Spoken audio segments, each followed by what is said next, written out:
Coming up on this episode of Nintendo Cartridge Society, ABCs, more like about chimps. Oh, you found my mirror. So the Nintendo Cartridge Society found your mirror with you.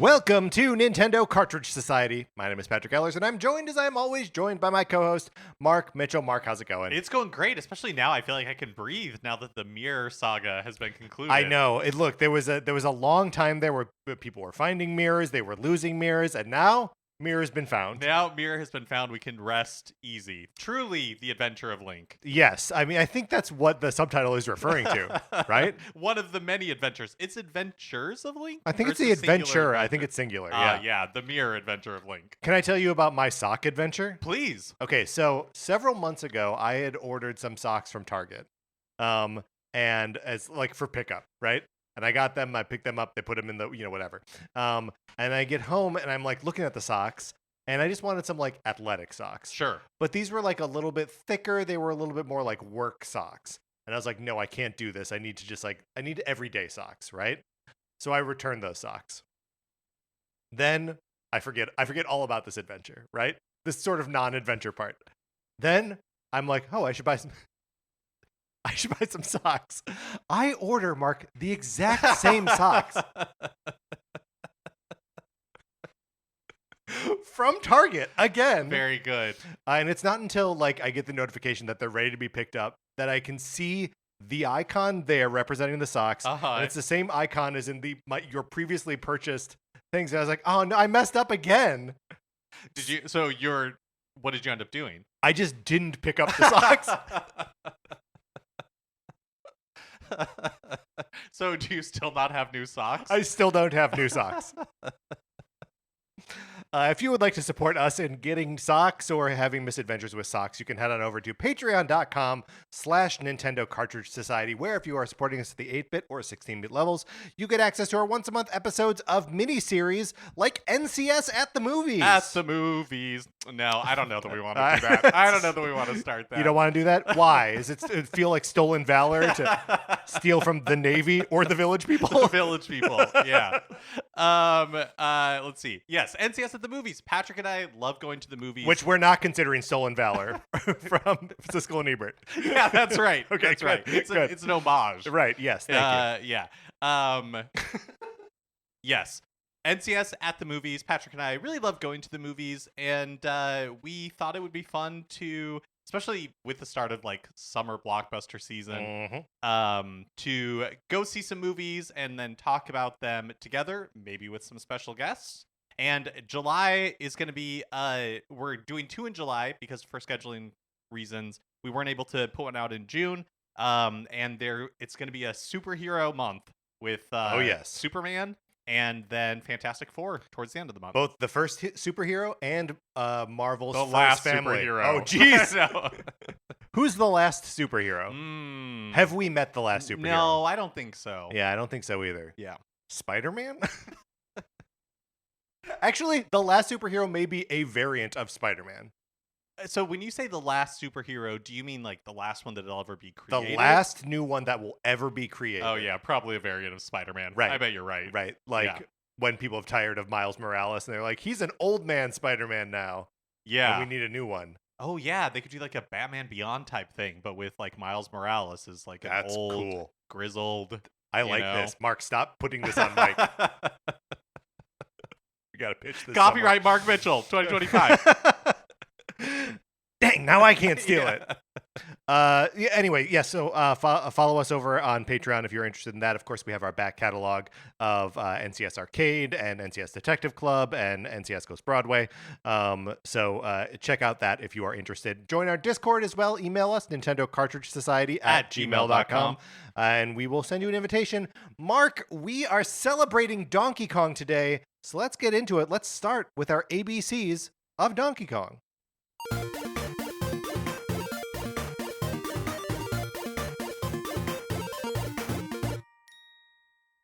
And first, I just want to ask, I want to pose the question to you. Um, Obviously, we're celebrating Donkey Kong because we are in the lead up now. We're in the home stretch to Donkey Kong Bonanza. Yeah. Which seems like it's going to be potentially the start of a whole new era of Donkey Kong. Yeah, yes, for sure. That there is like a new kind of Donkey Kong game that is being explored here.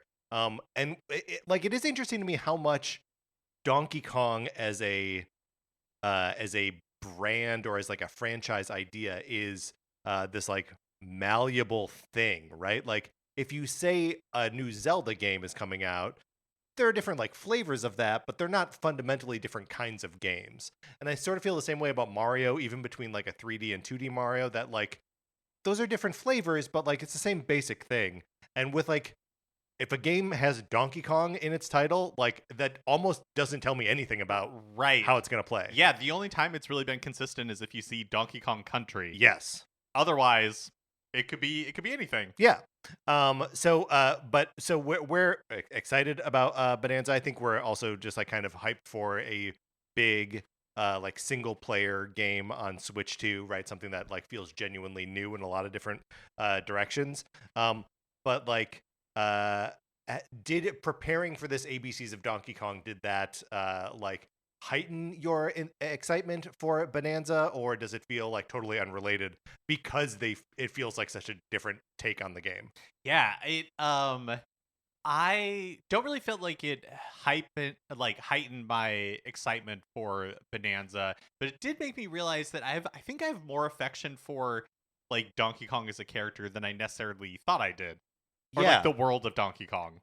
Yes, one I think that's true for me as well, but I think some of that just stems from my like love of like esoteric Nintendo history stuff, because Donkey Kong is so present during the early days of Nintendo, or the early days of like Nintendo video games. Um that like he just is very present in that context. Yeah, and just very excited to see what Bonanza has in store. Yeah, me too. Okay, so we do these things. We take the entire alphabet, A through Z, and Mark and I each come up with one thing, one item, one concept present in the Donkey Kong games and beyond. And we will talk about them one at a time. In this episode, we are doing A through M, and then next week we're going to be doing N through Z. So Mark, we've got 13 picks each for this first episode. A to Z, would you like to go first, or would you like to go second? I will go second. Okay, great. I will go first, and I will go first. First of all, with the first letter of the alphabet. Great place to start. And second of all, with like where Nintendo video games begin, arcade. Oh wow, very good. My A is also arcade. Okay, let's talk about it together then. I mean, what more? Like Donkey Kong was a phenomenon in the arcade. It like puts Nintendo on the map internationally, especially in the US. And like still to this day, the platonic form of playing Donkey Kong, the original Donkey Kong, is in the arcade. Yeah, and it's, interesting to me that the title of the game is Donkey Kong, but you don't play as Donkey Kong. Like Donkey Kong is the villain, but Donkey Kong is kind of like the big idea of that first game. Totally. Right? Yes. Where it's like Jumpman, who would eventually transform into Mario, is kind of like nondescript in this initial entry. There's nothing particularly about Jumpman that is all that exciting or interesting. Yeah, you're right. We don't have any of the Mario personality implied there. And this is very rudimentary like sprites, but like there's a little bit of personality expressed through Donkey Kong. Yeah, and it's like the most visually exciting part of the game. And so kind of sad to see, Donkey Kong in the end not really the protagonist of his own series until 1994, but that's true. But yeah, like the arcade, that's I think it's where he starts. It's where he's sort of like the most foundational. We will now. So that was my A and your A. Yes. So now we move on to your B. Yes, my B is for barrels. Okay. So also something I am sad to say that until we were doing this ABCs, I didn't really make the connection between the barrels like featured in the arcade game and then becoming a prominent feature of Donkey Kong Country. Mark, can I admit to you that was also a connection lost on me until putting together this list? Because they also function, they function very differently. Yes. You know, in the arcade games, there are hazards that come rolling That at you. they don't just come rolling at you. Donkey Kong rolls them at you. Yeah, he throws them. He throws even. them. And then in the Donkey Kong Country games, they are like used as conveyance devices. Yes. Well, sometimes they're also a prison for Diddy Kong. Yeah, that's right. Sometimes that's it's a save point. Sometimes it's a rocket barrel that you're riding. Oh, you're right. Yeah, so they just feature it like very prominently Yes. in the gameplay of Donkey Kong Country. But maybe it's because I played much more Donkey Kong Country before I ever became familiar with the arcade game that it never even crossed my mind that they probably drew on barrels from the arcade game and then repurposed them to be something else in Country. I mean, and it's so funny because like even by 1994, it's still like iconography is appearing in games in ways that you like don't really question as a kid, where you're just like, oh, okay, I don't know, they're barrels, like that's just what they are, right? Like, why does Mario punch a question block, a mushroom comes out and that makes him big? Like, it's all non sequiturs anyway.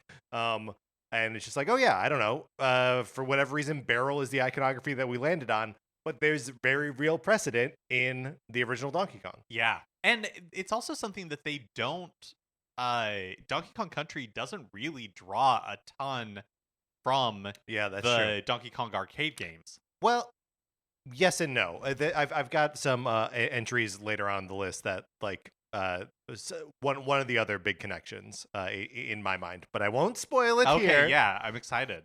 But yeah, barrels is a great pick. It's such a great pick that I did have it as my initial pick for B, but I'm pivoting. I have an alt because we can't have two. First two be exactly the same. And we certainly can't do the first three, and there's a very obvious C. I wonder if we both went for it. But so I'm going to say that my B is for bananas. You know, as Mario has, it's so like, there are so few of like this kind of thing in games, right? Where it's like the thing that you need to collect 100 of and get an extra life, right? Mario's got coins, Sonic has rings, and Donkey Kong has bananas. And in both Mario and Sonic, like they can serve additional purposes, right? Like coins are a very obvious analog for like money, right? Like Mario Odyssey has like coins that you collect that you can buy stuff with. New Super Mario Brothers 2, you're collecting like it's money. The Wario Land games, coins are money. Super Mario Land 2, coins are money. And then in Sonic, they're also like life that you know, it's like a shield. You can take an extra hit and lose your rings. But in Donkey Kong, bananas are just bananas. Yeah. And I guess they are ultimately like the thing that motivates Donkey Kong, right? Yes. His banana hoard gets stolen. And then he spends his whole time chasing down bananas. Yeah. And that's another so I'm not super familiar with Donkey Kong 64. But there are like bananas of the many wazoo colors, yes. in Donkey Kong 64. I believe it's that every level has 100 bananas of each of the 5 colors. Ugh. And you can only collect the like yellow bananas as Donkey Kong, red bananas as Diddy Kong, and so on. But in that instance, is it currency? No, I think it's just like it's part of the, you know, rare collectathon. Oh, okay. You just have to get them all. Yeah. And then and that's right, because in Donkey Kong 64, life is watermelon. So yeah, that's right. So bananas in that instance watermelon. What's that? What is happening there? So bananas in that instance are purely like the way to progress through the game. Yeah, I mean they are the analog of the music notes in the music notes in Banjo-Kazooie, which like Donkey Kong 64 basically is another Banjo-Kazooie game. So, that's the purpose they serve. Should we move on from bananas? Yes. Can I just tell you though that my alternate was bananas? So, So if you had gone first, we still would have covered right. barrels of bananas. Okay, good. Let's see what kind of trouble I get us in when I say my C is Cranky Kong. My C is also Cranky Kong. This is an issue. Do you have an alt? Is this the no, not for C? Is this the episode where our brains just purely just meld into one entity? It's possible. Yeah. There are a couple later on where I had something and I was like, no, I'm going to do one step weirder. But Cranky Kong, how could you not have your C be Cranky Kong? Right. I think it's so interesting that from what we've seen of Bonanza so far as we're recording this, Cranky Kong is the only other like recognizable Kong that shows up. Like he seems to be, for whatever reason, the one that Nintendo they approve, has like glommed onto. Right. Yeah, I guess him and Diddy Kong. Yes, even though we've not seen Diddy yet in Bonanza. Right.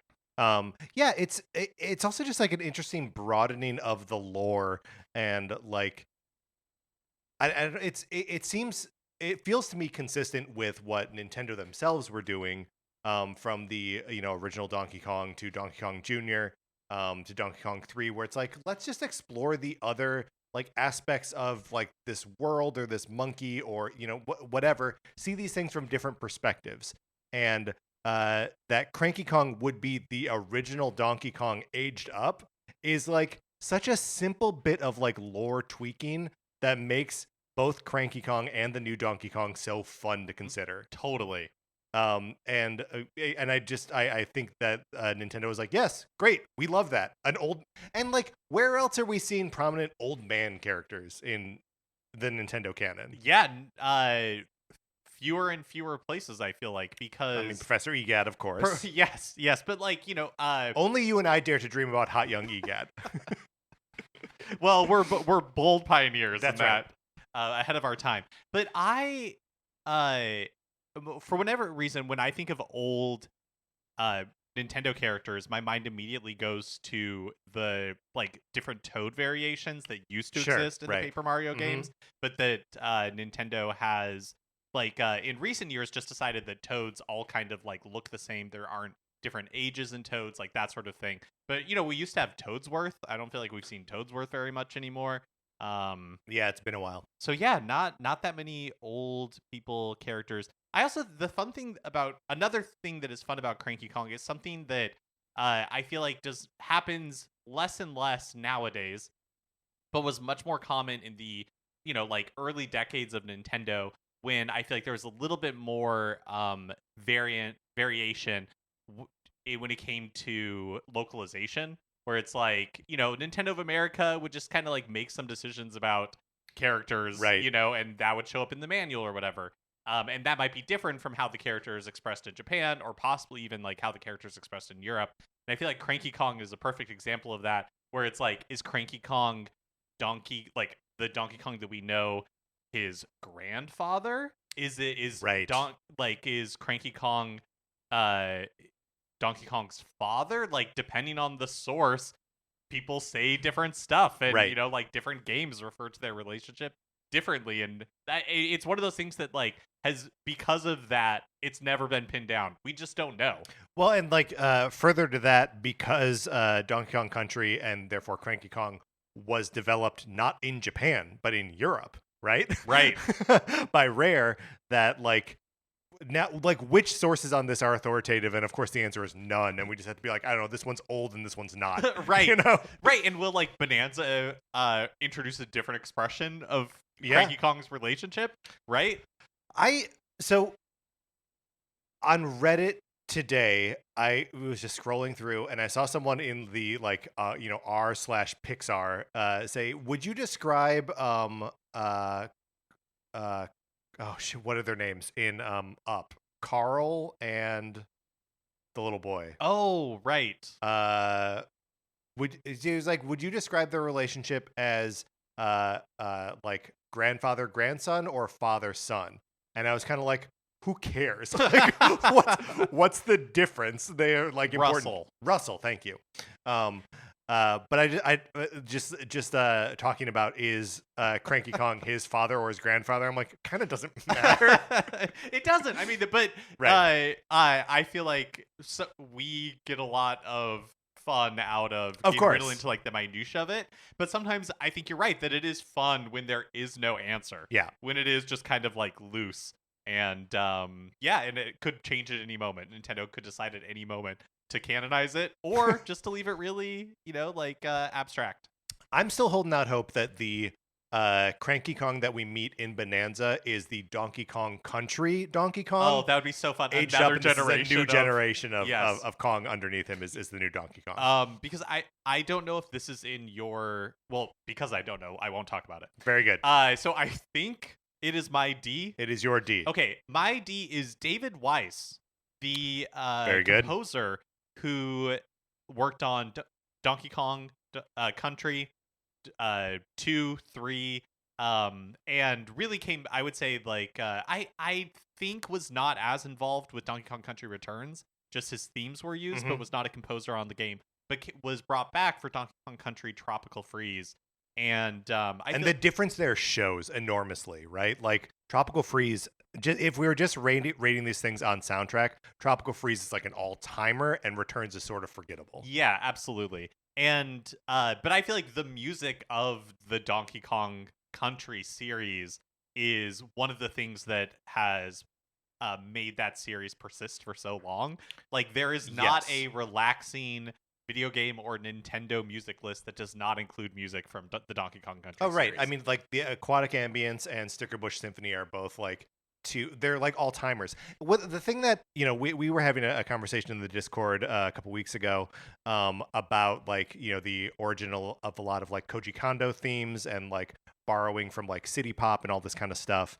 And it really made me think about how remarkable it is that the origins of video game music, and therefore like the tastes of a lot of people who've been gaming for the last 40 years, sort of come out of Japanese culture and Japanese music, and that David Wise is one of the few names in composition and in video game composition specifically that like occupies that space that isn't Japanese, that it's got more of a like Euro techno kind of vibe to it, and like even now, like who else do you put in the pantheon of like non-Japanese video game composers, right?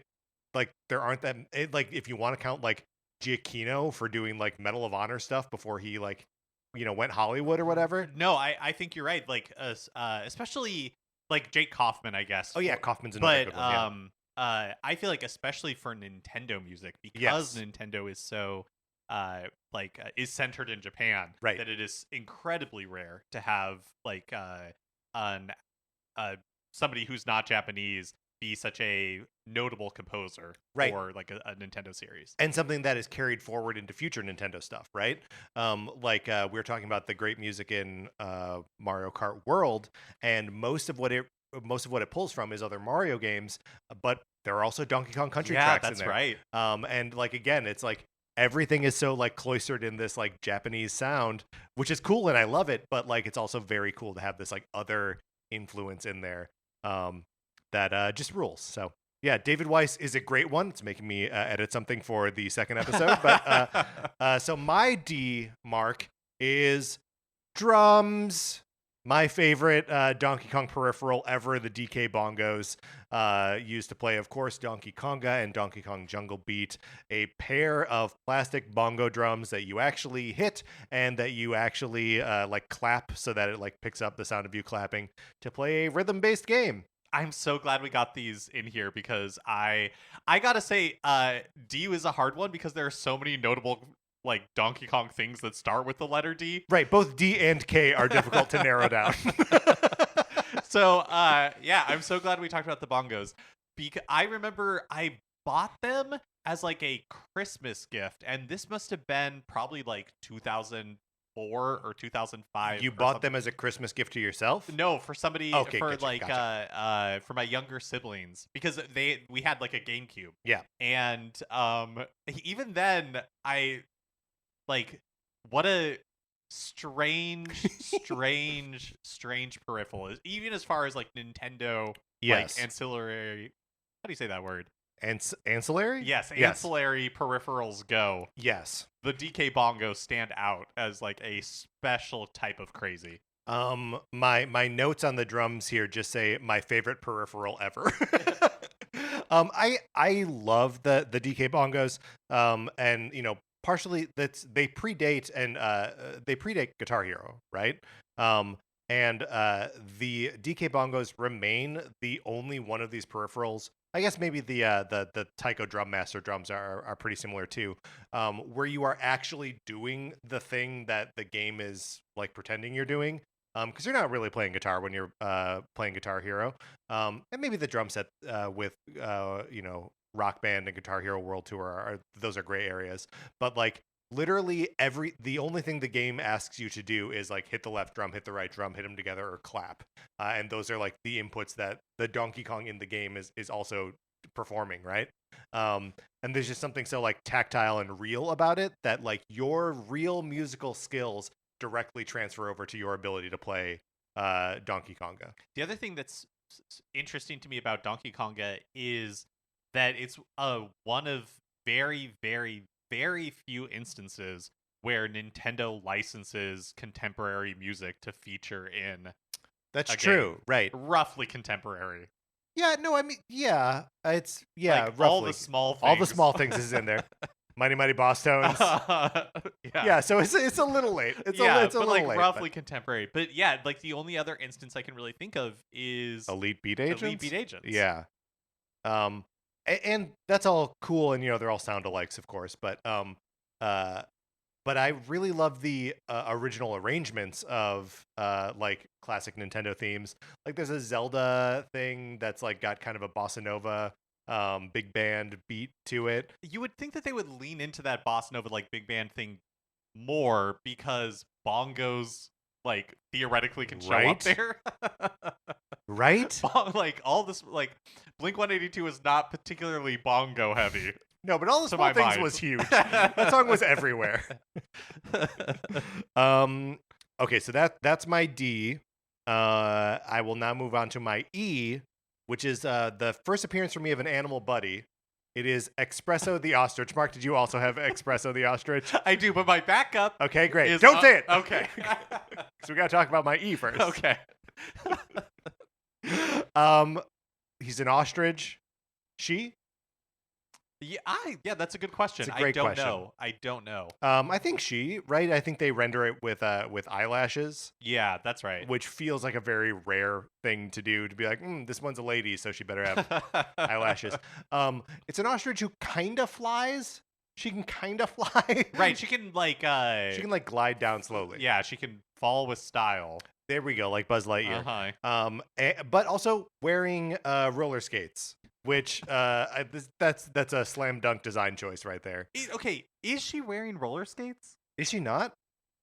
Oh wait, whoa! I went to the Mario wiki. Okay, and this is blowing my mind in multiple ways. Okay, great. So, Espresso apparently is a he. Okay, great. Does not have eyelashes. Okay, according to the artwork from or Donkey roller Kong Country, skates. or roller skates. Okay, so how much of this have I made up? I swear he wears roller skates in one of them. It could be true. It could be true. Just in the render from Donkey Kong Country, no roller skates, just some kick-in high tops. No, I think I'm just wrong. I think I'm just making up the roller skates. All right, forget it. Forget the roller skates. Espresso is still my E, even though I don't know anything about him. No, I think like Espresso's an easy like second place for me in terms of animal buddies. Is just an expressive character and a cool little bit of variety to what Donkey Kong can do in those country games. Yeah, that's right.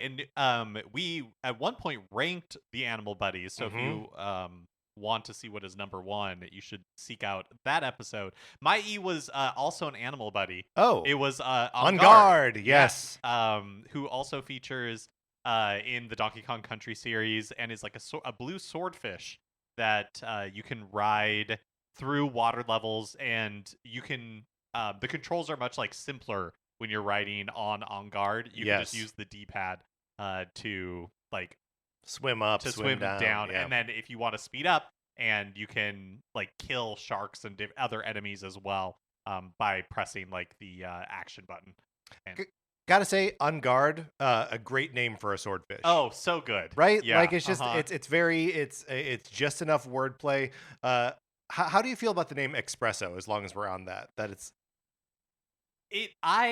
it's hard for me to say just because I've like grown up with it. You know, Right, it's like right. barrels in Donkey Kong Country where you're just like, yep, this is an these belong ostrich. here. But because the ostrich is fast, I think Espresso is pretty good. Right. Yeah. And but as like a mispronunciation of espresso, I think it's very funny. Do you have other animal buddies on your list? And I ask only because do we want to talk about any of the other ones now?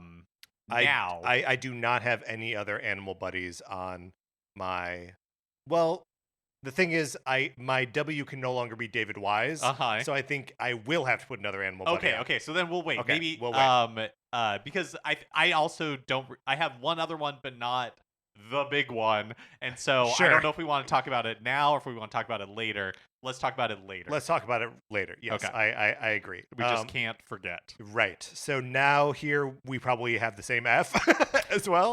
I wonder is me first, right? Me You. F. Mark have F. My F is for factory. Okay. As in cement factory or pie factory, as it's like colloquially called. It's the second level in the arcade Donkey Kong game that is missing famously from both the Famicom and NES ports. And it's a level that has like conveyor belts on it, and the reason why it's called a pie factory is because like cement, or really just what looks like pie filling, is being dropped into these like containers that are on the that look conveyor like belt. they could be pie crusts. Yeah, exactly. We don't actually know for sure why this level is not in the NES or Famicom ports. Presumably, I think everybody's like assumption is just that it's due to storage limitations Right. in a cartridge, because this was created before NES carts would have like additional chips just like inside the cartridge. One of the great innovations of both the NES and the Super NES was that they could pack more technology in the carts themselves. Mapper chip, is that Yeah, right? that's right. Is that what they were called? So anyways, like the original, like black box NES games didn't have any of that extra memory or graphical capabilities or anything like that. It was just the base capabilities of the NES. And so presumably the Cement Factory level isn't included in those ports because of memory limitations. Well, and like when you look at the Cement Factory, it has so many different moving pieces that like kind of move independently of each other, and the colors are also very different there than they are in the rest of the game. I wonder if like all that information together was just too much to put on a tiny little NES cart. Yeah. Factory's a great F, Mark. That's a great pull. My F is Funky Mode. Yes. Not Funky Kong necessarily, which is obviously a large player in the Funky Mode that is available as part of Donkey Kong Country Tropical Freeze on the Switch. But it's the sort of it's the easier mode in Tropical Freeze when they re-released it. That kind of just gives you more mobility like options and like an extra heart, but like the game is still as punishing. It's still difficult, right? Yeah, it just gives you a little bit more grace. My memory with Funky Mode is that it basically incorporates the moveset of all of the Kongs into more or less one.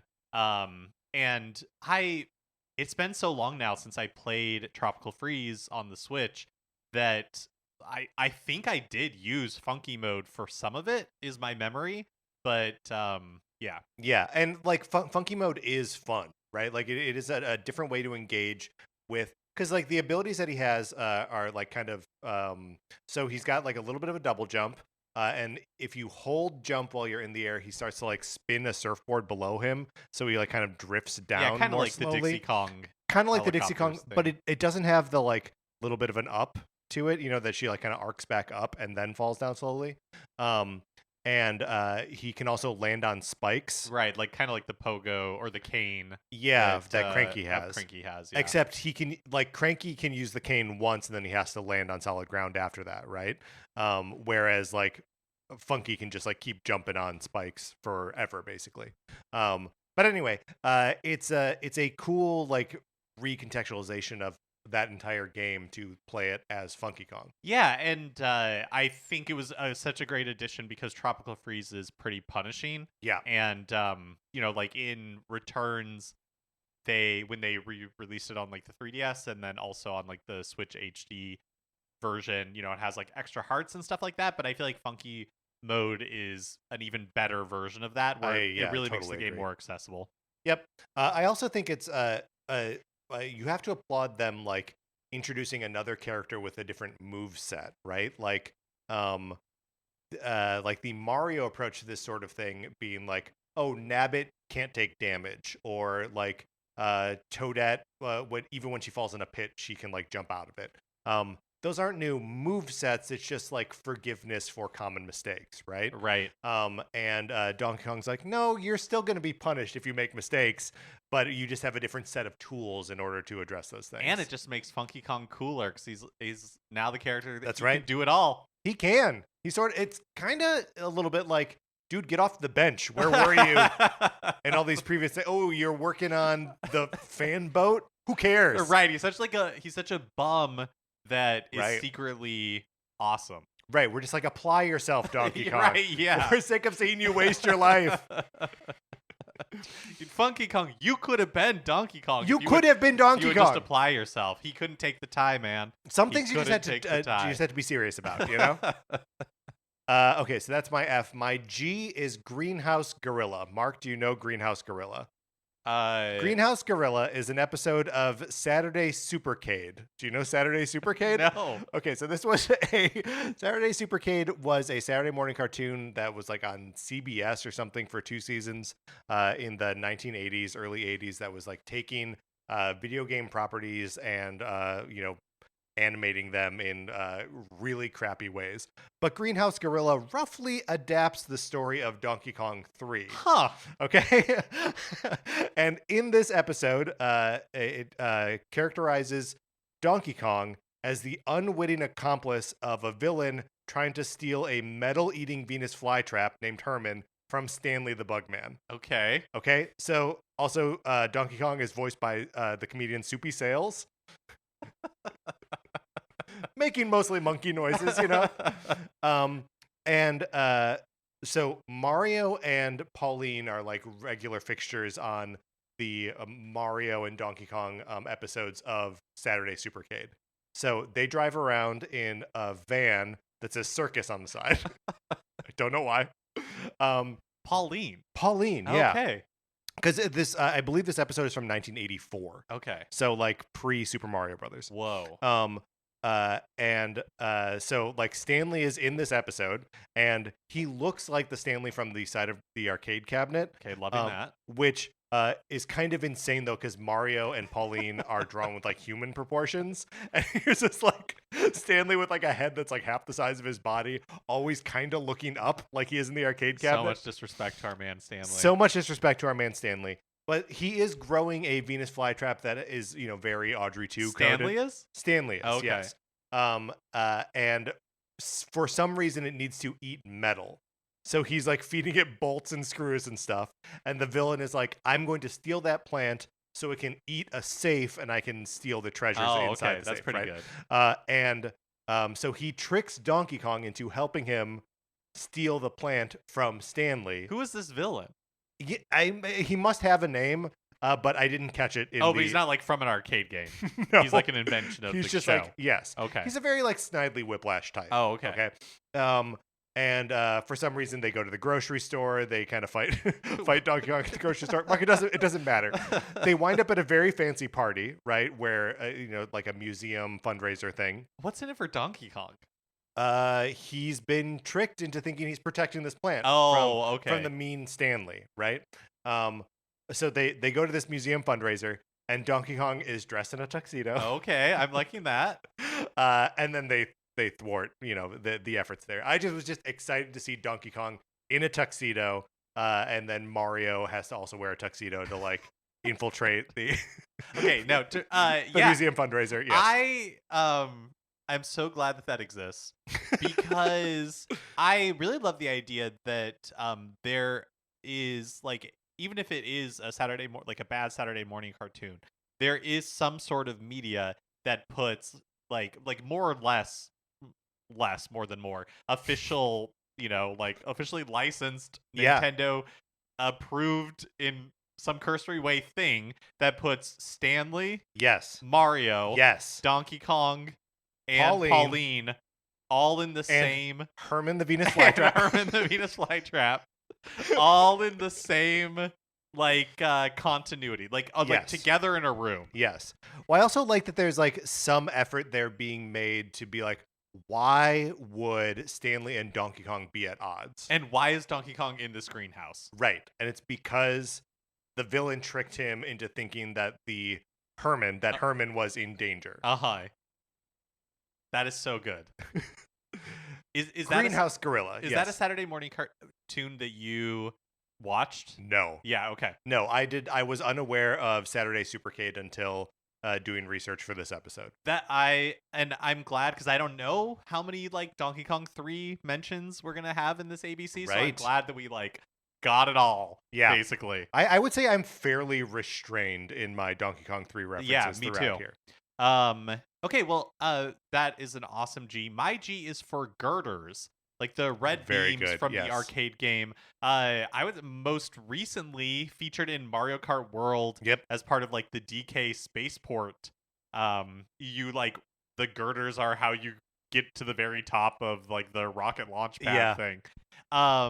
And yeah, it's just one of those small bits of iconography from the arcade game that continues to be associated with Donkey Kong in casual ways. And with Nintendo in general, right? That like I mean I know that it is DK Spaceport, so it's like specifically channeling Donkey Kong, but those they're still present in a Mario Kart game. Right. Yeah. Yeah.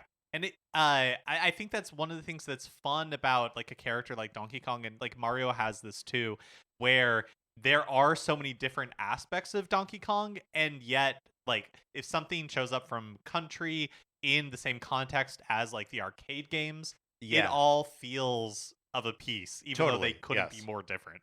I would also say that girders are feature pretty heavily in the Mario versus Donkey Kong series. Oh right? yeah, And like because they will also the kind that you can like edit and like kind of place on the map wherever, and it kind of like bridges the gap. Those are always that same like red girder and thing. Especially like the early levels, I feel like all pull on like that cityscape vibe that the Donkey Kong arcade games have, or the first one anyways. Yeah, that's great. The girders is a very good G.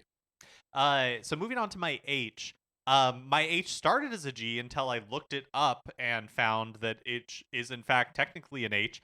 That's so interesting because my H started as an I until I researched it, and then it turned into an H. So go on. So my H is for hand slap, which is like what I always called the ground pound, and is depending on the game or like the manual that you're looking at, called the ground pound. But the technical like actual name of this move, especially in the Super Smash Brothers series, his Donkey Kong's down special move is called the hand slap. So this is where he just like repeatedly pounds on the ground, right? Yes, boom, boom, boom, exactly. Boom, boom, boom. Yeah. Because doesn't he also have a move in Smash where he like raises his hands above his head and like claps them together? Right, that's sort of just like his up smash. And I would consider that a hand slap, but it is in fact not. Really more of a hand clap. Yeah, and maybe that's what it's called. But yeah, it's the ground also pound a perfectly move. good H. Also, yeah. But the ground pound is hand actually slap. called the hand slap. Very good. And this is introduced, of course, in Donkey Kong Country. Right. Yep. And is a thing that only Donkey Kong can do. Like Diddy doesn't have an equivalent move where you push down and B at the same time while you're not moving. Yeah, that's right. Isn't that weird? Yeah. Why is that? Why doesn't Diddy Kong have like a tail whip or something like that? Yeah, that's interesting. I don't know.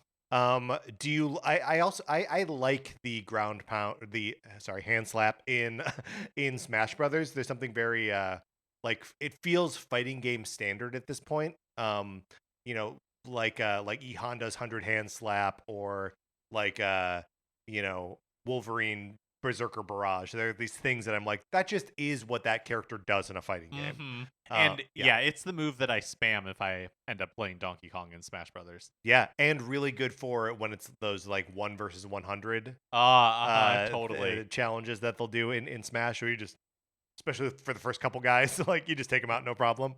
Yeah, that's a good one, and a good like expression of Donkey Kong's just like raw strength. Yes. Right. Okay, so your H is hand slap. My H, which was an I until I realized it is not actually ice hockey. It is just Donkey Kong hockey. Oh. So Donkey Kong hockey on the Game and Watch is a like a Pong-esque game where it's a 2-player Game and Watch game that has like the 2 separate little controllers that like come out from it. There are only 3 different 2-player games like that on Game and Watch. It's this, Game and Watch Donkey Kong 3, and Boxing all have that like 2 controller setup.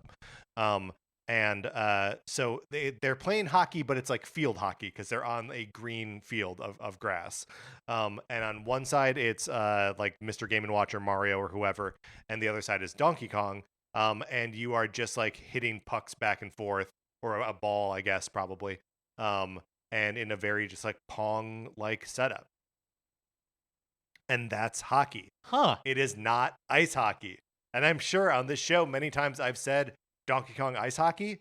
Well, especially because like Nintendo has a history of creating, especially in that era, of creating hockey games. Like, you know, there's ice hockey for the NES. Right. And so I guess that would have been a couple years later, though. Like, because these Game & Watches would have been like 83, 84, something like that. I see what you're saying. I guess my point is more that why would you think that it was field hockey? Yeah, I mean, this is the ultimate point where it's like, why would this be field hockey? And like the graphics on like the box for the machine like clearly shows them like Mario's wearing regular clothes and like Donkey Kong isn't wearing skates or anything, right? So yeah, they're just like running around, and it's foolish to think that it would be ice hockey. But you know, it's just regular old hockey. Great. So now my I, yes, which is not ice hockey.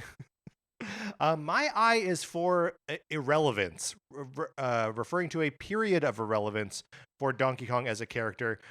So Donkey Kong 3 comes out in 1983, and we don't see Donkey Kong as a title of a new game or like featured in anything until 1994. Wow. When Donkey Kong 94 and Donkey Kong Country both come out the same year. It's a period of 11 years. And yes, Donkey Kong Jr. appears in Super Mario Kart in the interim. But that's Donkey Kong Jr. It's a different guy. And he's not like a title character. Just a weird wilderness period for the character that like brought Nintendo to the dance in the first place. Yeah, and I feel like you could kind of tell that Nintendo ran out of things to do with Donkey Kong. Yeah. Like when they got to Donkey Kong 3, it was like, I don't know. What if he's in a greenhouse? You know what I mean? Like Totally. It feels a little haphazard, and yeah, it's interesting that it took such a long time, and not even Nintendo themselves to kind of like reinvent. Yeah. Well, but also Nintendo themselves in Donkey Kong on Game Boy, right? Yeah, that's true. That's interesting. It's nuts that he gets reinvented twice in the same year. I think it's or reinvigorated at the very least. Yeah, like and they would do that again in 2002. When Metroid Prime? Oh yes, and Metroid Prime, or no, sorry, Metroid Fusion and Prime in the same year. That's like 2002, 2003, something like that. Yeah. They don't do it often. Maybe those are the only 2 examples I can think of. Yeah. But crazy when they would. Yeah. Where it's like, totally. Here's 2 totally different, like, this is just the year of Donkey Kong. It's just the year of Metroid. And yes, but like coming out of irrelevance too in both cases. Yeah. What's interesting is like I feel like now, and we've had re-releases of Donkey Kong games, so it feels a little less pronounced. But we're sort of in a period of Donkey Kong irrelevance as we speak, but until Bonanza comes out. because like Tropical Freeze, that's a re-release. Country Returns HD, that's a re-release. Mario versus Donkey Kong, that's a re-release. The last time we got a new Donkey Kong game was Tropical Freeze in the first place Yeah, on Wii U. 2014. It's been over 10 years. It's been exactly 11 years, the same distance from 83 to 94. Wow. So Donkey Kong will go through periods of activity and then hibernate for 11 years. But you're right. This time they made a concerted effort to keep him like around, like keep him top of mind. Right. Yeah, and like the character appears in Mario Kart and Mario sports games and all that kind of stuff. But yeah, Donkey Kong being front and center, not something that happens during these 11-year irrelevance periods. So that was my eye. Okay, irrelevant. my eye is for idle animations. And I'm specifically thinking of the ones from Donkey Kong Country, the Donkey Kong Country series, which I feel like are just cute glimpses into the characters of like the different characterizations that they gave each of the different like Kongs. In the original Donkey Kong Country, Donkey Kong like beats his chest. So he has more of like, I don't know, I've always associated And Donkey if the audio sounded a little bit strange there, Mark did move his microphone around to mime beating his chest. Yeah, that's right. I feel like Donkey Kong in my mind of Donkey Kong Country has always had this kind of like jock, like himbo energy about him. So that animation makes sense to me. I do really like that in the in Returns, starting with Returns, that his idle animation is he like looks around to see if anybody's noticing, and then he pulls out either like a DS, and then later they would update that to be like a Switch, right? And like sits down on the ground cross-legged and starts playing the game. I always like that he looked around like to make sure nobody was noticing. Again, in my mind, being like, oh, I hope none of my jock friends see that I'm about to what do you think? What do you think Donkey Kong DS. is playing on those games? Oh, I like to think that he's playing what is it called? Like on the DS, like XXYY Touch the Magic, or whatever it was called. Right, yeah. I think that's right. I think you nailed it. XXYY Touch the Magic. I bet he's big into the Dylan games, Dead Heat Racers. Yeah, for sure. Rolling Western, whatever they're called. Feel the Magic XYXX. Yes, that's what it was called. You had all the words. I'll just shuffle them around. And then, like for Dixie Kong, she like blows a bubble with gum. And Diddy like takes his hat off and scratches his head, right? Yeah. I just think they're fun little bits. And I still like checking out in new games, Donkey Kong or otherwise, just seeing what kind of like Easter eggs and characterizations get hidden in the in idle animations. I wish they would do more idle animations. Why have just one? Right? Right. And I do think in some of the later country games, like that they gave them multiple, like Dixie for sure in 3 has multiple idle animations that she can like cycle through and stuff. But yeah, totally. I like that. There should always be more of those. All right, Mark, your J. Yeah, my next J is for Jungle Beat. So this was a GameCube game that also uses the DK bongos as its like main control scheme. It's also. Do we have an idea of the like timeline of those things? Like, were they making Donkey Konga and they were like, we need at least one more game to work with these bongos, or were they like developing them in tandem? That it was like all part of the. So Konga came out first, but they must have been in development at the same time because it came out pretty shortly after, right? Yeah. So Jungle Beat came out in 2004. And I was reading about the development earlier, and I'm pretty sure that it basically they were looking for like a way to do something different, and while the bongos were in development, gotcha. Like, they saw them and were like, oh, like this could be a cool way to kind of differentiate this. And Jungle Beat is the first project from Nintendo, like EAD Tokyo, that would go on to kind of like reinvent the 3D Mario game with Galaxy. Right. They are the developers of Galaxy and have become like the primary developers of 3D Mario. And we assume, but don't know at this point, the developers of Bonanza. Right. Yeah, that's right. I've never played Jungle Beat. I haven't played it on the GameCube, and I didn't play it with like the new play style or play controls, whatever they called it, with the New Wii play port. control is what they're called. Yeah, the Wii port. But it's I would say also like there was a big break in Donkey Kong Country games, another kind of fallow period for Donkey Kong. You know, Donkey Kong Country 3 had come out, and then we didn't get returns until 2010. And in between, Right. I feel like 64 is a little bit of a stopgap in there. Oh, you're right. Of course. In like 98 or whenever that game comes out. But yeah, it's a totally different style of Donkey Kong game. Doesn't have any of the trappings of Country. So like Diddy, Dixie, Cranky, none of them show up here. None of the villains either. It's all new villains. And it's basically just like Donkey Kong. He's a little bit more aggressive, I would say. Like, because his whole thing is like, I'm just gonna beat up these other like would-be kings of the jungle. Right. Which I mean, come on. You should be fighting lions if you want to become the king of the jungle, right? I feel like it has lions are the king of the jungle, Mark. I feel like it has a I was gonna say like a mixed reputation, but really in reality I just don't think it's thought about. It doesn't at all really have any reputation nowadays. Well, because like the way to play it is with the DK bongos, right? A peripheral that I love, but which like died with the GameCube, right?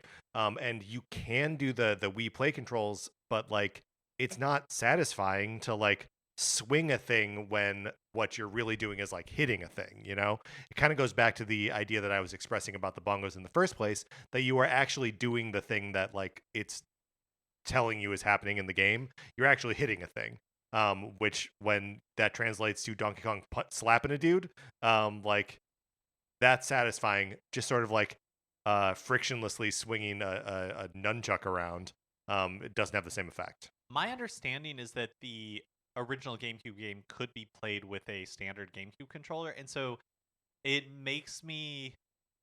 So could it come to that's Nintendo what I wonder Classics?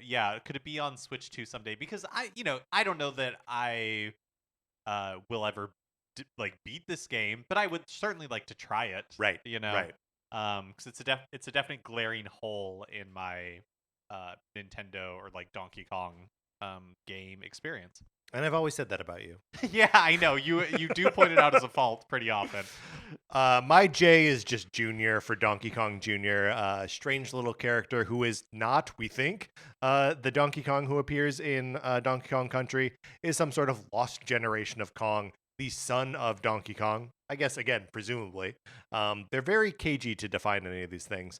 The hero of his own game, the weird choice to not call it Donkey Kong 2, but to call it Donkey Kong Jr. I guess that was maybe just like a thing in arcades, right? That like there weren't, especially at that time, there weren't too many twos that you would just like change the name of something to, like Miss Pac-Man, for example. Oh, sure, yeah. But yeah, I love Donkey Kong Jr. I love that every now and then Nintendo trots out that character in a weird new context to be like, here he is in Super Mario Kart. Here he is playing tennis. But like for the most part, Donkey Kong Jr. just disappears. Yeah, I'm going to have to change my W as well, because my W is, what's the deal with Donkey Kong Jr.? Okay, we'll pose that question now. We'll both have to stomp down between episodes. Come up with new Ws. But yeah, like you were saying, it's just so unclear who Donkey Kong is. Donkey Kong Jr. is. Yeah. It's the same sort of thing with Cranky Kong. It's all mixed up in that right. miasma of confusion, where sometimes he's identified as a younger version of the modern Donkey Kong. But he's also been referred to as Donkey Kong's father and the son of Cranky Kong, right? So it's like, where does Donkey Kong Jr. fit in? Nintendo has never said. They probably have not nailed it down themselves, because Donkey Kong Jr. is not. Plus, there is a baby Donkey Kong. Right. That is a different thing. Is a different thing entirely. Right. So it's possible that Cranky Kong, Donkey Kong Jr. is like a holy trinity thing, right? That they are, that the son is also God. Do you know what I mean? I do know what you mean. Yeah, and that it's like undefinable. Right. But you feel it in your heart. Donkey Kong Jr. is the Holy Spirit, is what I'm saying.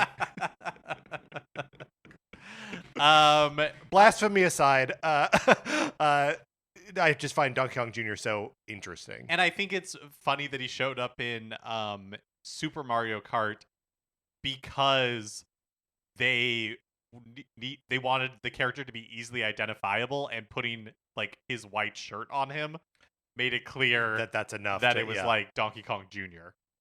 Even he's a gorilla. He's the only one. Like, well, whatever. Okay, my K is for Kremlings, the villains from the Donkey Kong Country series. This is one of those rare inventions by the studio Rare, that really goes on to shape what like Donkey Kong is as a franchise.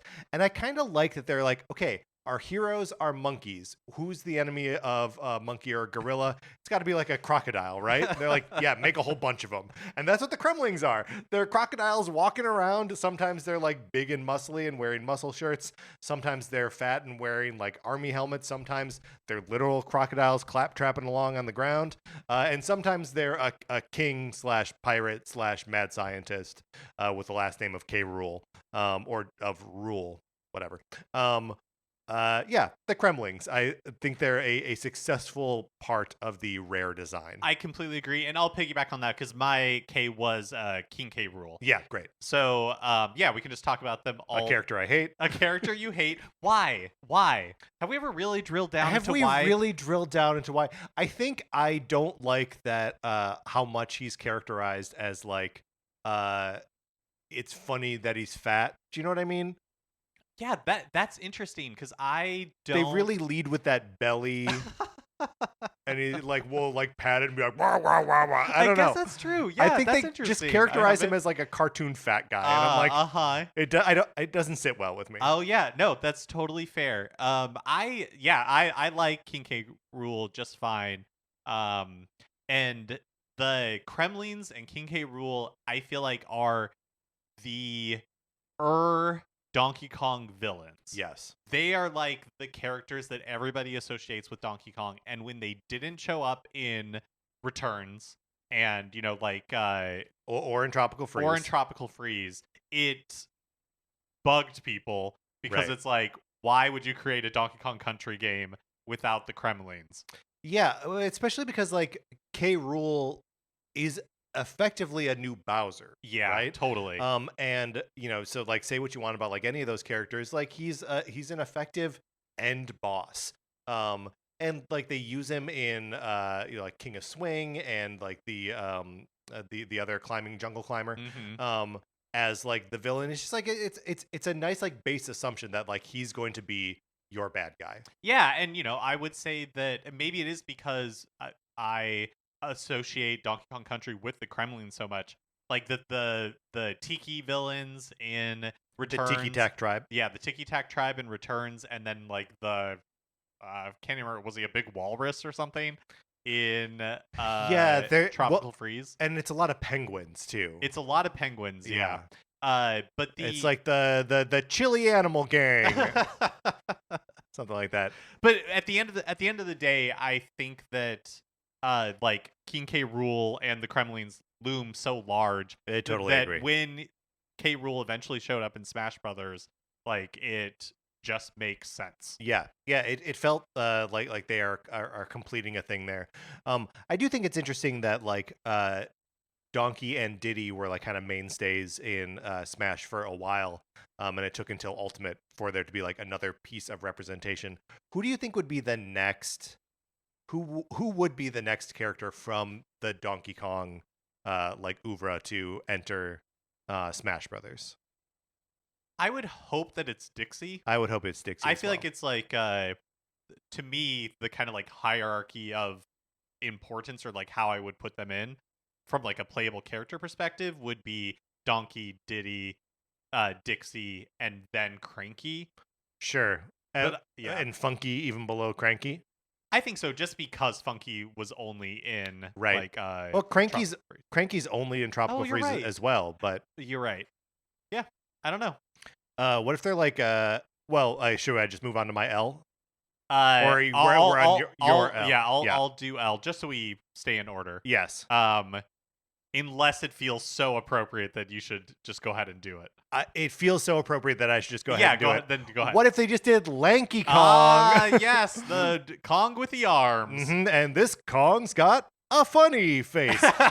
one of the Donkey Kong 64 characters that we've never seen since.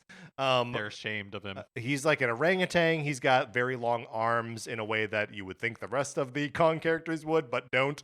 And he's like the most monkey of them. Right? Like I feel like the rest of the characters get pretty firmly anthropomorphized, but they're just like, no, Lanky, he can just be like a goofy looking monkey character. Yeah. Orangutan. Does he play a trombone? Or He sure does, okay, Mark. Yeah. He sure plays a trombone. Okay, great. Yeah, you're And right. He wears overalls. He wears overalls. Which Donkey Kong is stealing that look for Bonanza. That's appropriation. I don't like it. Lanky erasure. Yes. But yeah, you're right. That was appropriate. Yes. For we just need to roll right into that. My L is for lady, as in save the lady from Donkey Kong. Which was like the instructions on the side of the donkey, or not instructions, the kind of like what would you call that? Tagline, I suppose. Instructions, maybe. Well, but wasn't that also like the sort of like working title or early title for Donkey Kong 94? Yes, it was. It was like the beta title for Donkey Kong 94, kind of as like a throwback to those instructions. Yes. On the side of the arcade. Save the lady from Donkey Kong. The Perfect. The thing that this kind of like, of course, referring to Pauline, but initially before she was named, just referred to as the lady from Donkey Kong. And so this, when I was drilling down into this a little bit, I learned that in Japan, because I believe that when Donkey Kong the arcade cabinet was brought over to the U.S., that she was always referred to as Pauline from the beginning, as like Pauline was the character's name. Yeah.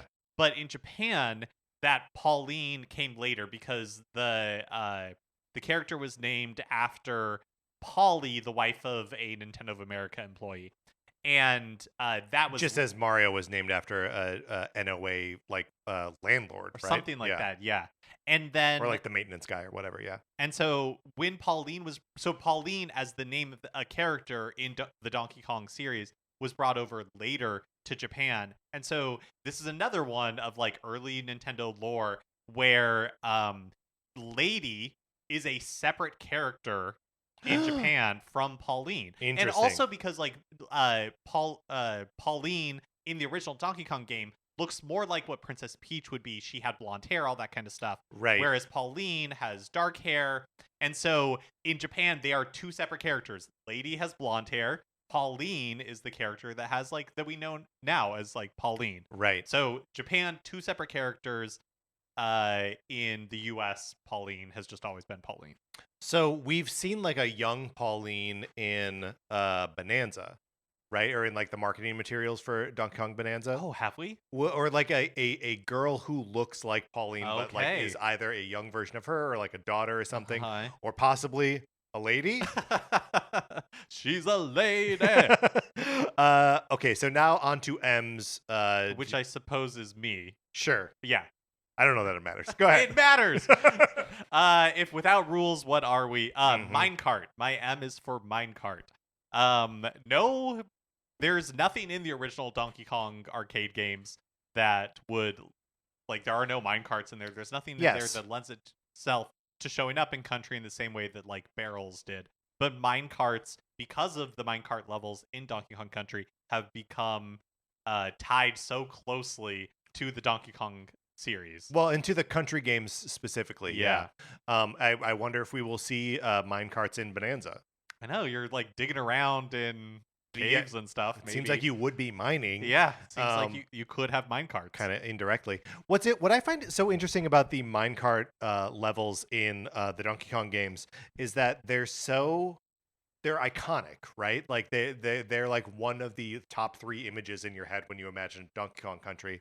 But like no one else really tried to do them, right? That like Donkey Kong marked its claim on minecarts, and that's it. They're the ones that do it. Yeah, that's a good point. It's just such like an action movie like thing. Obviously like Temple of Doom is the like cinematic reference point for it. And there's a minecart section in Resident Evil 4, which feels more like Temple of Doom than it does like Donkey Kong Country. Just such an interesting way to like mix up the platforming in those things. Totally.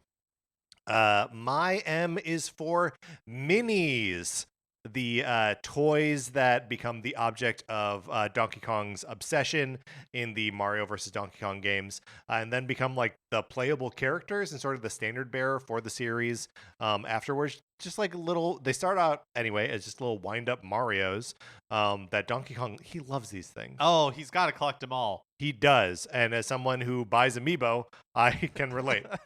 Driven to madness, breaking into toy factories to steal them all. You know, I hadn't considered that as an option, that I could do that. Then I'd be pursued by Mario. Right, yeah. So I don't think I want to do that. But I really do love the design of the minis, and I wish they made Amiibo of them. That'd be fun. That'd be so fun. That'd be so cool. But yeah, that's my M is the minis. Which, Mark, brings us to the end of our first part of the ABCs of Donkey Kong. Let's close this out.